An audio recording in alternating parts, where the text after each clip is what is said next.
What are Friends for? Part 2.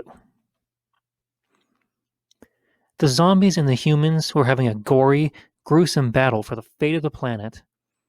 They were using chainsaws, pitchforks, and whatever else they could find as weapons.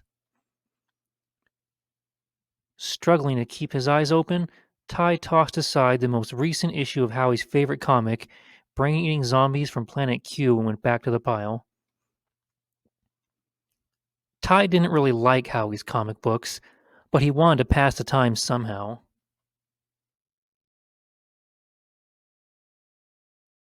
I had to pass the time because both Howie and Chance were both off doing something stupid. Priority 1 missions, Howie had proudly called them. Howie's mission was to go into Ty's older sister Lizzie's bedroom and find her diary since she was away for the weekend.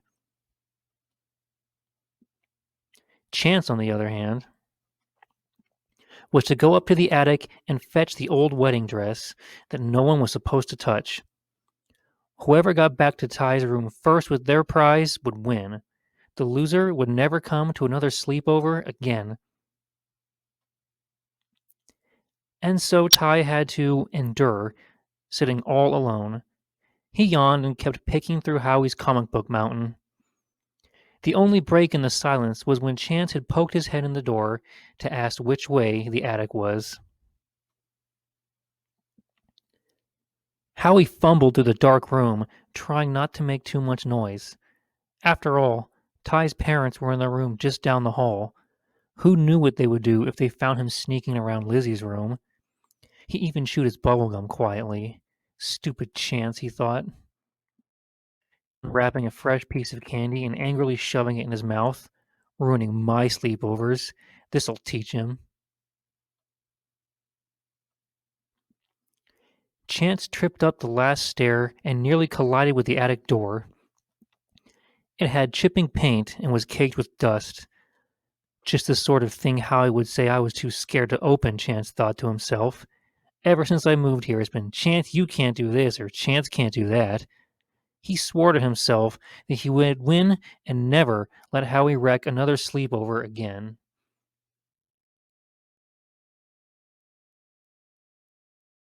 How many drawers can one dresser have? Howie whispered to himself. He knew Lizzie had a lot of clothes and things, but this dresser was like the Great Wall of China.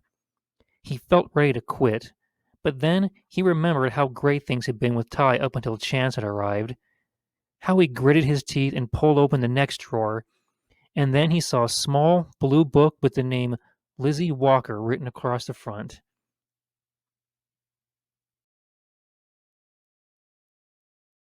Chance had never seen, smelled, or tasted so much dust before in his entire life. As soon as he'd opened up the attic door and stepped inside, the dust swallowed him whole. Struggling to see, he made his way over to the furthest corner to a box with so much dust on it he couldn't read the label. He squinted to see what the box said. He peered closer, trying not to cough, and then he saw it. Wedding Day. Howie couldn't help but grin. He'd done it. Lizzie's diary was his. Chance would never spend another weekend stealing his best friend. Howie celebrated by taking a bag full of fruit snacks out of his pocket. He even considered letting Chance have one as a consolation prize. Chance, you're a good loser, he would say. You gave a really good try, misfit. Howie sighed, content at being the winner, when suddenly he heard footsteps he was sure were coming his way. Chance staggered around the attic, trying to wipe the dust from his eyes. He'd found the wedding dress wrapped in plastic and folded it up.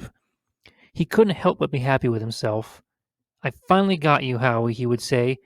I don't need your candy or your comics because I'm going to a sleepover at Ty's. Suddenly, he thought he heard a loud thump, which snapped him out of his daydream.